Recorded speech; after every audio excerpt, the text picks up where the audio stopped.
on stage, first, the timeless Abraham Thakur. Ladies and gentlemen, please put your hands together for Abraham Thakur.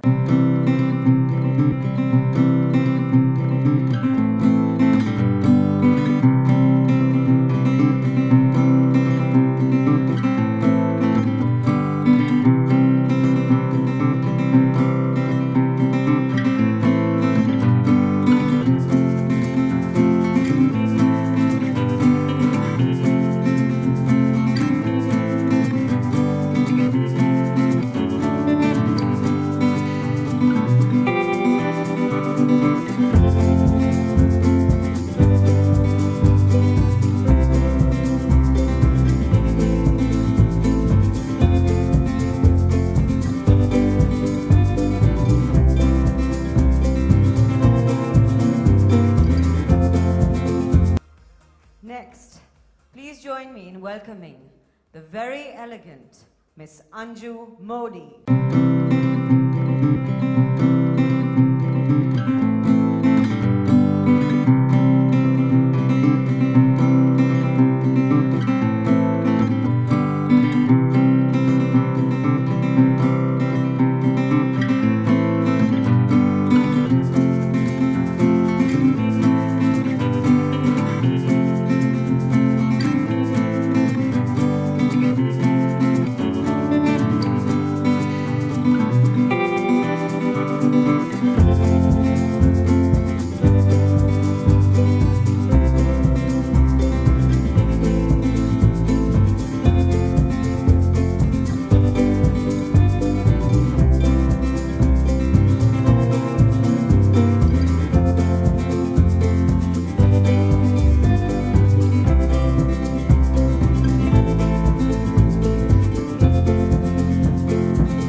Next, the one and only JJ Valaya.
Unmistakable Little Shilpa.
unstoppable, Neeta Lulla.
Collaborative style influencers are not restricted only to the domains of fashion and music. Style permeates every walk of life. It is interactive, it is engaging, it is inclusive. So, today, our two celebrity style blenders are unique individuals whose work has been ingenious and creative in their own respective fields. First, I would like to welcome on stage a true prodigy. Someone who was the youngest Asian to win the International Masters title at the age of 15, an Indian Grandmaster and World Chess Champion, who has brought an unbelievable amount of pride to our country. Please join me in welcoming Indian chess wizard and our style blender, Vishwanathan Anand.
Anurag, you first, since you seem like you're ready to go for it. All right, so look, you are synonymous with style. You've been dubbed one of India's most stylish filmmakers. Would you agree? I really don't know, in the sense I was always aspiring to style. I was always trying to be stylish. Well, I can say that style is omnipresent in your work, in your films, whether it's Gangs of Wasseypur, even though it's about the underworld, or whether it's the lovely Masaan. It is just, they're all style, infused with style. So how do you really bring style, or how do you really incorporate style to your work, to your stories? No, it's really like, you don't realize it, that when you become a kind of a style statement, when you become fashionable. Yes. Like for me, I have always felt a lack of style when I was growing up. Like, Maybe that's what made you unique. Yeah, and in the sense that, always growing up wearing like just that one Bata shoe, white canvas shoe. And I thought the style came from shoes. So I got a shoe fetish later on in life. And then you think style probably comes from these jackets and suits and things. And then you realize style comes from within you. Yes, and absolutely. Well said. It always comes from when somebody else, comes and tells you that you're so cool. And you're like, acha. And you start looking at your dress and it's not really about your dress. Well, as an aspiring actor, I can tell you that you're an extremely stylish filmmaker. Extremely. Thank and you an so extremely much, stylish human being. Ladies and gentlemen, Anurag Kashyap. Thank you so much. Sir, I'm feeling very humbled in your presence. What a true honor actually to be on stage with you. Really, it is a pleasure. Thank you for joining us today. You know, I was reading somewhere that you have talked about how chess is a way of life. It's a passion, it's a way of life.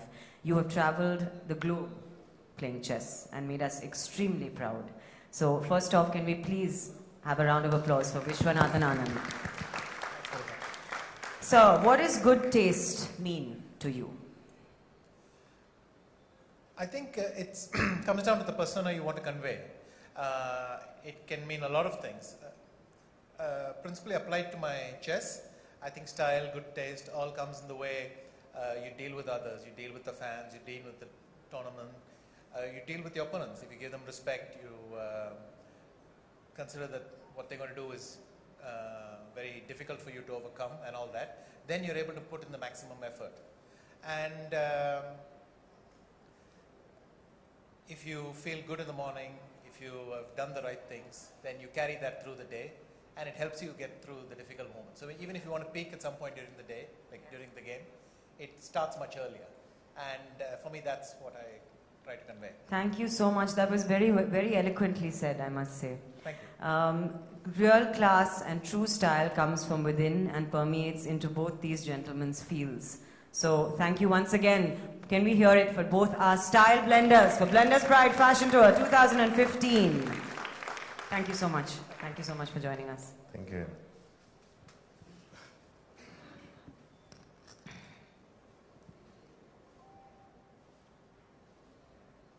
Ladies and gentlemen, you are free to go, gentlemen. We shall not keep you on this stage any longer. Ladies and gentlemen, I would like now to invite on stage Mr. Raja Banerjee, AVP Domestic Brands, Pernod Ricard, India, to say a few words. Thank you. First and foremost, good afternoon, ladies and gentlemen. It's a pleasure to welcome each and every one of you at the 11th edition of the Blenders Pride Fashion Tour, this being the preview. I was standing on the same stage last year when we spoke to you about how after 9 years of doing only fashion, we graduated to style. The idea was to open up the fashion space and move to style with the introduction of music, style blenders, and so on and so forth. This year, we've tried to evolve that a little bit further by delving a lot deeper into what style is all about and what makes or what defines a person's style. And various things can define people's style. It could be your experiences in dealing with people. It could be the journey that you take. It could be a place that you visited. You could feel inspired from a piece of art or installation that you would have seen. So the idea this year is to delve deeper into that journey and create collaborations with people from various walks of life, which will be fashion, music, style blenders, all of that coming together to create what should hopefully be good taste, because good taste always stays with you. I shan't take very long. At this point in time, let me invite on stage somebody who has good taste and somebody who's considered to be the most fashionable editor in the world of journalism. And without further ado, let me welcome on stage Mr. Shea Kurian, the editor of GQ.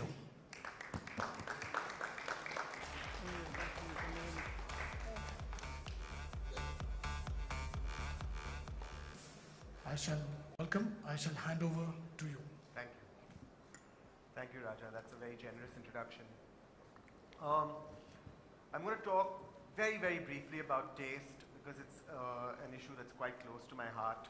And in fact, it's something that I ponder over a lot because I think it really, I think it really gives you an opportunity to express yourself, to show the world who you are.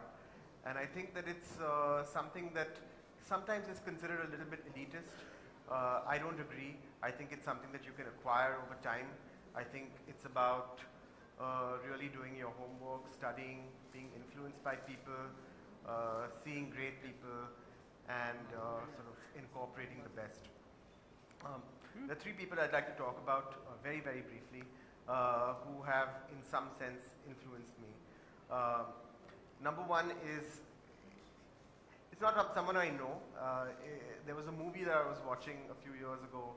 It's a documentary by a guy called Jamie Johnson. He's maybe 23, 24-year-old. He's the heir to the Johnson & Johnson empire. So he made a documentary called Born Rich.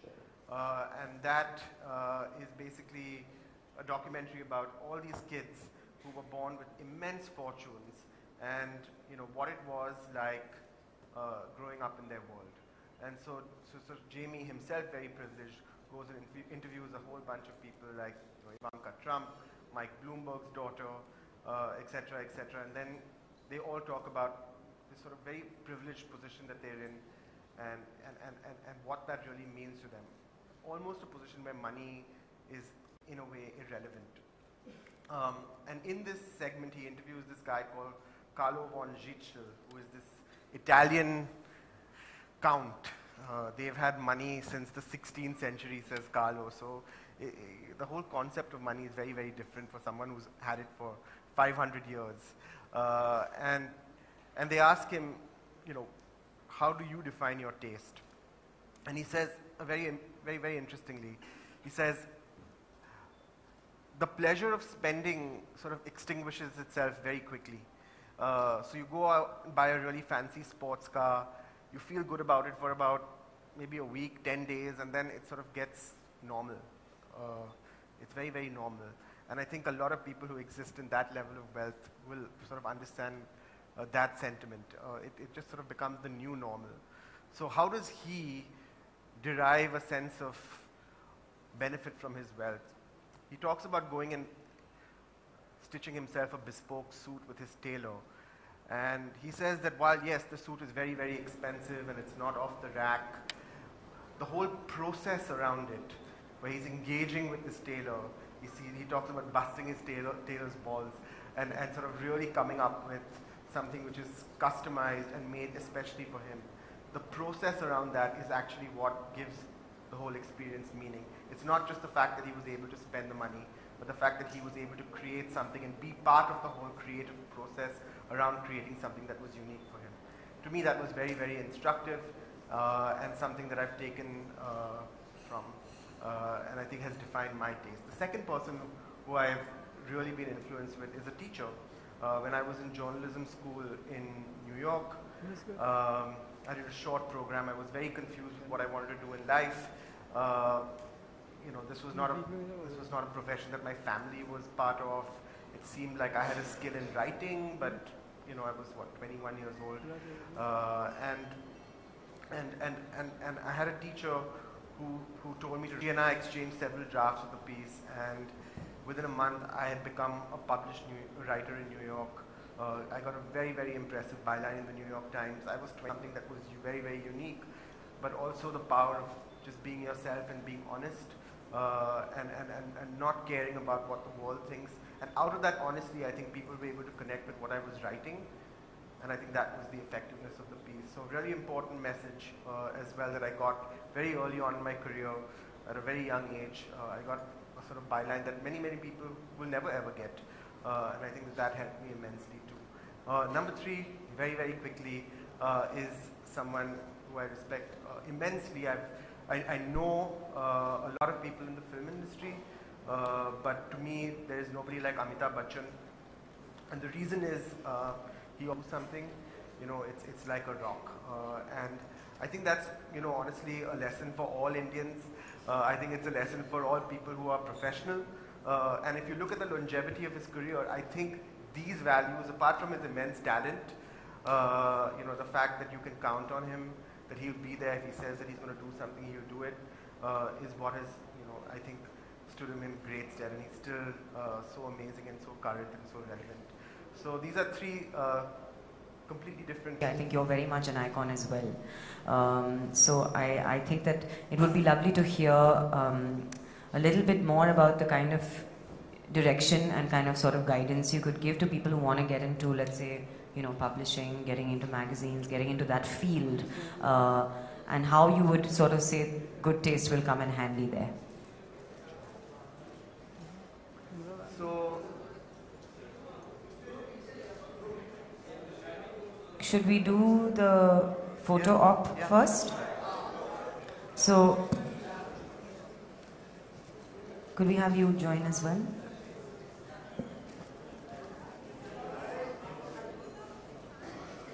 there's an entire bench here. Okay, ladies and gentlemen, we'll do a quick group photo. Then there will be a moderated panel discussion.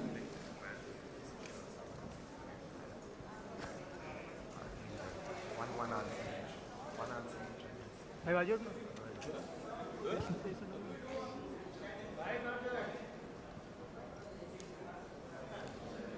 Could we do one quick photograph, please? Thank you, collaborators. Come in. One quick photograph.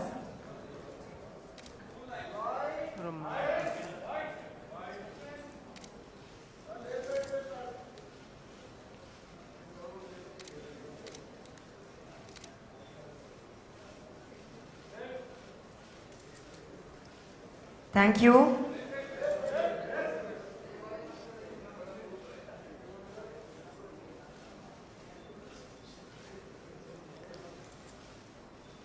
Great. We will have some opportunities for photo ops after the panel discussion as well. Thank you.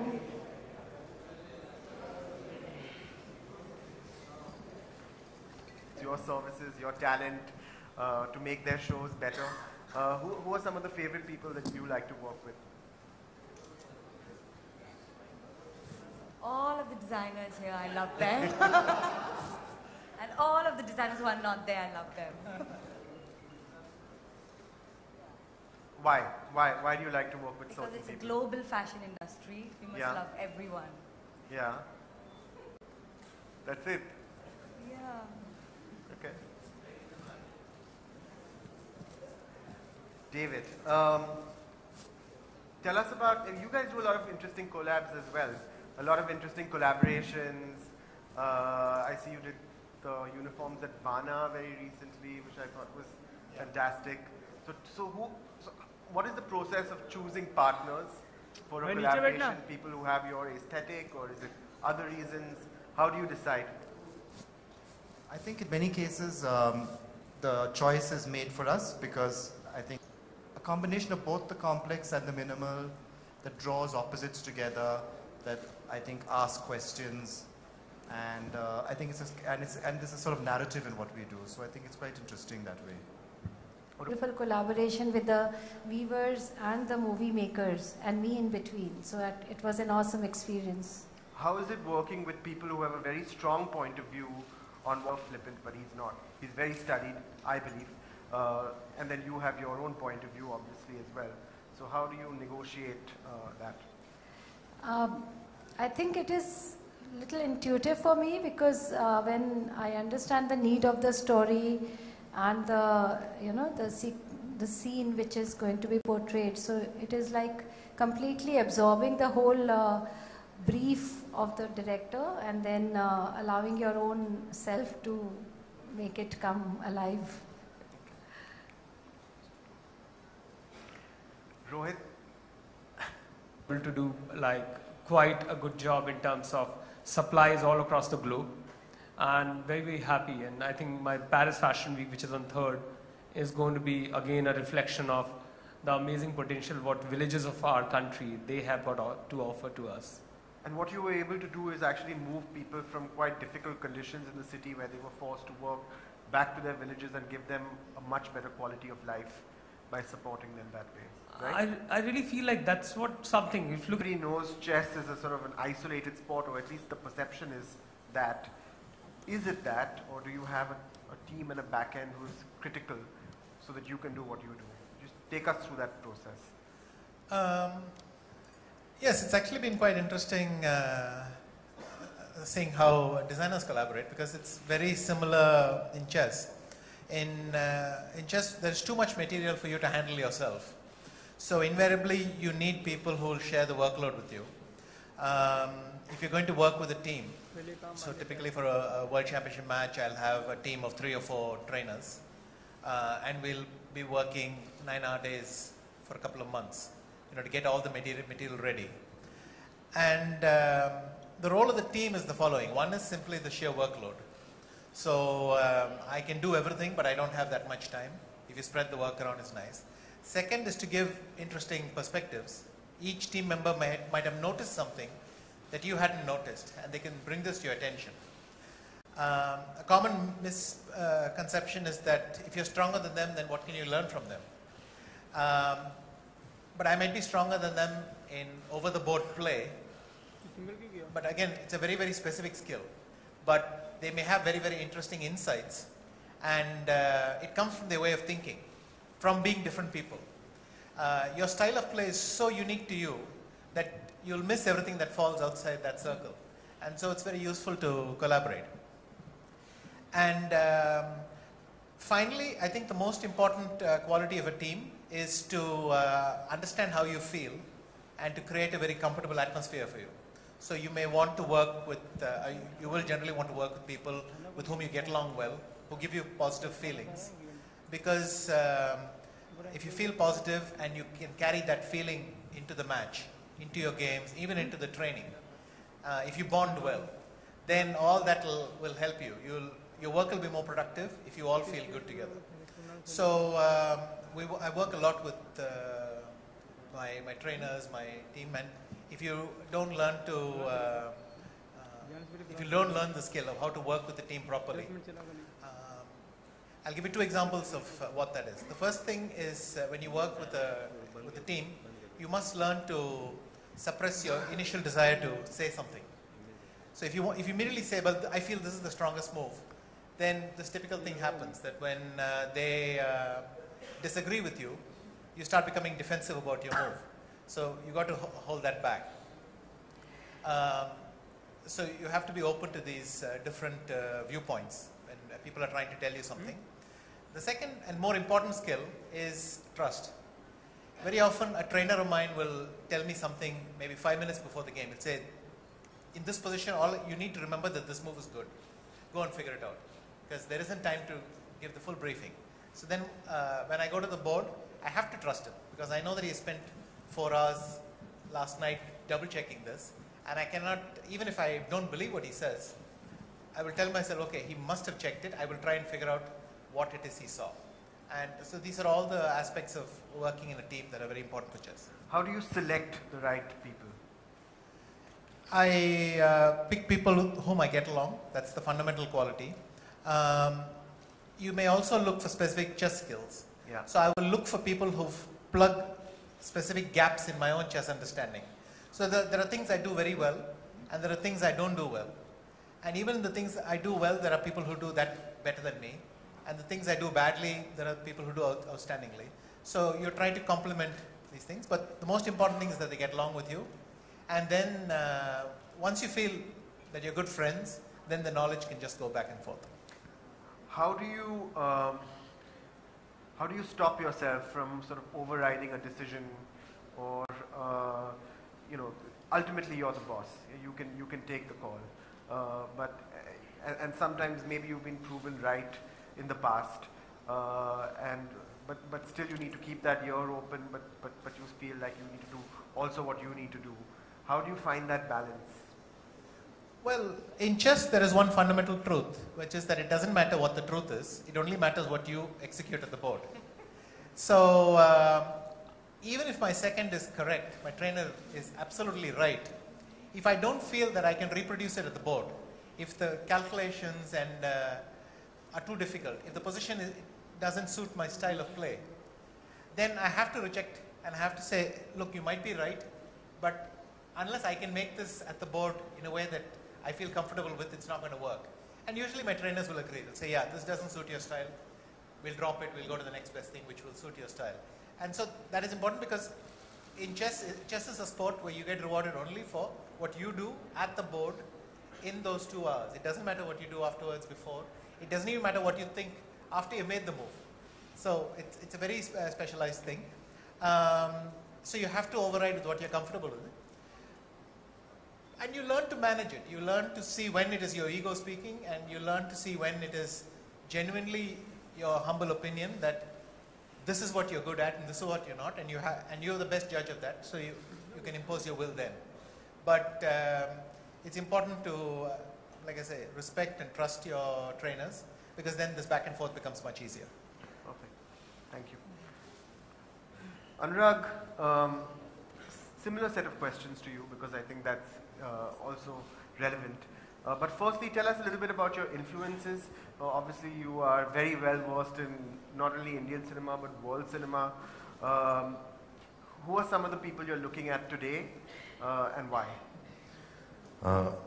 My influences have been far too many, in the sense, like I've always been very impressionable, so I get influenced all the time. So, and beginning with, say, for example, as a child, when I would see a Guru Dutt film, and one larger turning point was watching Vittorio De Sica at a festival, and then moving on, I discovered Martin Scorsese too late in life, and ever since then he's been a big influence. To all the current filmmakers, like today I see, say, for example, Neeraj Ghewar, who made Masan, or Chaitanya Tamane, who made Court. Then there's also this movie, Tithi, which I saw, a first-time filmmaker from Karnataka, Ram Reddy. I have never seen a film like that in the last 5 to 6 years. And somebody who can make a movie like that in that little a cost, with a non-actor staying in a village with the villagers, and a film that's so hilarious, and it says so much more. So they all influence me. Anybody I'm jealous of, I'm influenced by the same person. So those are my influences, and I feel that, today this morning I was putting up a post, and I realized that since last year there's an Indian movie that won Venice, Court. Consistently at all the major film festivals, one Indian film has won. This morning, another Indian film called Angry Indian Goddesses won the People's Choice Award in Toronto. So every single large festival in the world has had one Indian film winning. And that has never happened in that quantity and that level of competition. So for me, I think all these people are going to be the bigger influencers to me and to every other filmmaker. Do you believe that creative people have any boundaries? I think our boundaries are my boundaries are where I just stop walking. In the sense that our boundaries are always external. Our boundaries are, like, in a sense, I will go out and I'll try and break free and I'll try and do anything. And then tomorrow, everything else that my resources and things don't stop to limit me. When I've exhausted them, becomes my boundary for that moment. Otherwise, I think we are limitless, in the sense we can possibly do anything. And we have seen that, various people, various filmmakers doing that. In our country, we are constantly expanding our boundaries. Because I think from the point when I came into the industry, we had hardly explored anything. And now we are constantly exploring ourselves. And we are constantly trying to create new things and pushing boundaries and kind of expanding them. What is the best team you've worked on and why? I think every time, I've always had a great team. I'm a firm believer in collaboration, since we are talking about collaboration, because I think individually you can be and you can survive, but if you have to really build something, there needs to be collaboration. Because collaboration is very handy. I might make a film, and a lot of people say it's just my film. But I have always believed that as a filmmaker, I'm in a very different zone as compared to others, because when a film works, then the credit goes to the entire team. But when it fails, it is only the director, because only he had the power to say no. And the points that he does not say no is where his failures lie. Things that he did not stand up and say, no, this doesn't work. So as a filmmaker, I'm in a very privileged position of saying yes or no. Whereas a whole lot of people are working all the time. I would not know how to constantly work on the exposure of a camera, to know the way I'm imagining and seeing things with my naked eye is being captured or not. I depend on my cameraman. And I have to, like he said, I have to trust him. When he says, it's fine, I need to trust him that it's fine. I can't let my insecurity also bog him down. I need to trust my production designer. when I give them the brief, and I need to be open to them. I need to share it with them. With actors, I have this very strong bond of trust. My actors trust me so much that they would do anything for me because they have this faith back in me that I would not let them fall. So I can literally ask them to jump from a place and they know nothing will happen to them because there's a trust. I'm saying without those trust and those bonds, we can't really make a film. It might originate from me as an idea, but for it to fortify, for it to become something, I need a team. And I've always handpicked my team. And like I said, it's very important that the team gets along with you. And I always pick up people who I think are better than me. I never try to be the one who's always the best on the set. All my ADs turn out to be better filmmakers. All my team members, they turn out to be better. I can't have yes men around me. So it always works very well.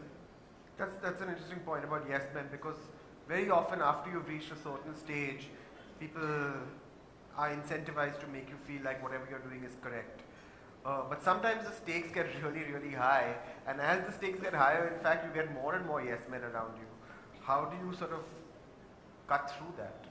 No, I think I've been very lucky compared to a lot of other people, because my career began with a series of failures. And I think failure is a much better teacher than anything else. I have learned a lot from people I admire very much what not to do. And so I have to figure out as I go along what to do in life. But I've always learned from others what not to do. And I always have learned from failure, because it has one primary thing that it has taught me is not to be insecure.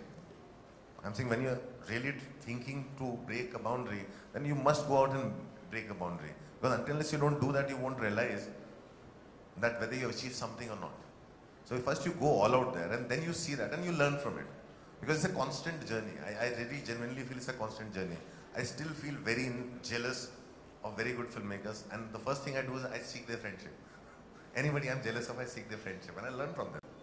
And they're like very young filmmakers that I always surround myself with. And that I think keeps me very alive. And all this I have learned from all my filmmakers that I used to work with earlier.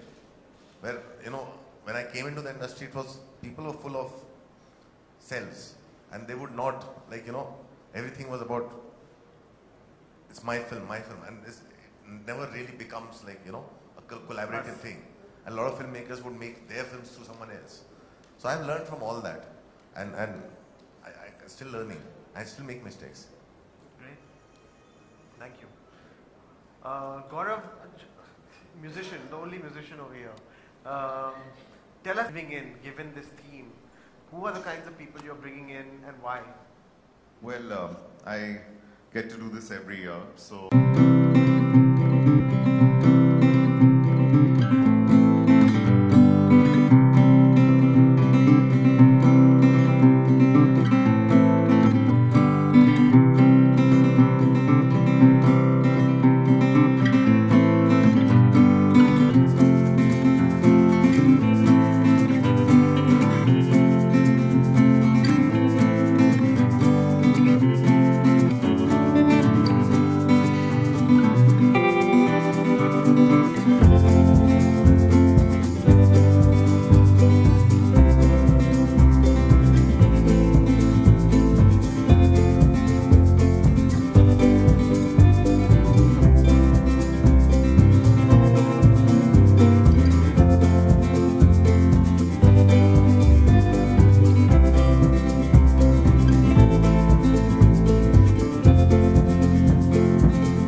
Anurag sir जानना चाहेंगे blender pride से जुड़े क्या कहना चाहेंगे? Blenders pride का जो पूरा थीम है, जो ब्लेंडर्स प्राइड फैशन टूर हो रहा है, जो कि स्टाइल जो है आपके अंदर से आती है, और वो मेरा बहुत सख्त तरीके से मानता भी हूँ, क्योंकि बहुत समय से मैंने भी देखा है कि हम लोग हमेशा जो है किसी और की नकल करने की कोशिश करते रहते हैं, हम कुछ और बनने की कोशिश करते रहते हैं और हमें समझ नहीं आता क्या गलत हो रहा है। जब एक दिन पता चलता है कि आपके अंदर जो है वही है जो बिकता है, वही है जो लोगों को पसंद है, तो और वो कहीं ना कहीं ब्लेंडर्स प्राइड के साथ अच्छे से ब्लेंड होता है, इसलिए उनके साथ जुड़े हम। अच्छा सर, आपकी बात करें किस तरह के कपड़े पहनना पसंद है, किस तरह का डिज़ाइन आप किए हुए कपड़े? मैं तो वैसे जनरली अगर आप देखेंगे, रोज़ मैं जब काम के लिए जाता हूँ तो मैं तो वो वाला आदमी जो शेल्फ में सबसे ऊपर जो पड़ा होता है वो उठा के पहन लेता हूँ टी शर्ट, बट नॉर्मली मैं जीन्स पहनता हूँ, जैकेट पहनता हूँ, टी शर्ट पहनता हूँ, आपने देखा है मुझे तो। और मैं अपना, हाँ, मैं बहुत ही शौक है मुझे जूतों का, मुझे शौक है जैकेट्स का, तो जब भी शौक पूरा करने का मौका मिलता है पूरा करता हूँ। सर आज का एक्सपीरियंस आप बताइए, कैसा लगा आपको? अच्छा है, मैं तो पहले बहुत खुश हूँ कि ब्लेंडर्स प्राइड के लिए इधर आके आई मेट विश्वनाथन आनंद जैसे दिग्गज से मुलाकात हुई, ऐसे आदमी से जिसे कभी ऐसी हस्ती जिनसे कभी आप मिल नहीं सकते हो, और इतने सारे डिज़ाइनर्स से मिले और यहाँ पे आके अच्छा लगा, बिकॉज कहीं भी कोई चीज़ हावी नहीं थी आपके ऊपर, और आपके बारे में थी, और आपके अंदर के स्टाइल के बारे में थी, आपके पर्सनालिटी के बारे में थी, तो अच्छा लगा मुझे। सर जैसा हमने देखा आज काफ़ी डिज़ाइनर थे, तो कुछ अपने लिए कुछ डिज़ाइन कराने के लिए कहा कपड़े? मैं तो अपने कपड़े डिज़ाइनर्स ऐसे नहीं होते कि एक पूरा डिज़ाइन आप जो किसी का, आप अपना डिज़ाइन खुद बनाते हो दूसरों के सबसे कुछ ना कुछ लेके, तो मेरा तो हमेशा ऐसा फिल्टर रहता है कि आपने सबसे कुछ ना कुछ लिया और जो बनाया वो आपका अपना खुद का कॉम्बिनेशन। सर आज जितने डिज़ाइनर यहाँ पर सब मौजूद थे, मैंने पहली बार इतने एक साथ देखे। आप किसे प्रेफर करेंगे अपने क्लोज डिज़ाइनिंग के लिए? मैं किसी इंडिविजुअल डिज़ाइनर को तो ऐसे नहीं देखता हूँ, मेरे को डिज़ाइनर्स काफ़ी पसंद है, बहुत सारे पसंद हैं, और उनसे मैं अलग अलग लोगों से लेकर के जो है अपना खुद का मिक्स एंड मैच करता हूँ।